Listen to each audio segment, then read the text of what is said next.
I think many times they are curious to know what their options are.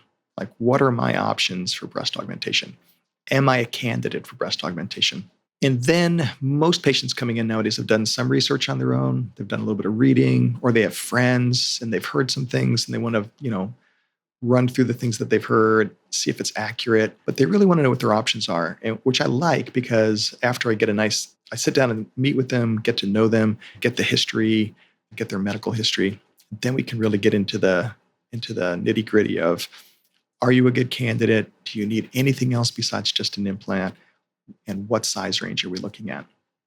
Some of that, of course, has to do with the patient's desires for size, but also equally important is their anatomy. Not everybody can always get the size implant that they were hoping to get, especially if they're thinking about really big implants, because their tissues and their frame just won't support it.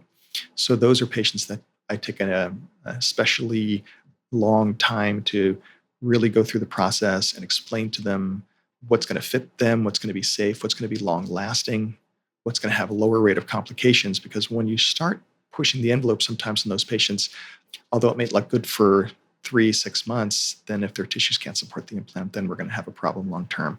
So breast augmentation consultations are very unique. Everybody's consultation is a little bit different. And we'll usually meet patients at least twice before having surgery. Yeah, so we'll make sure that we're all on the same page.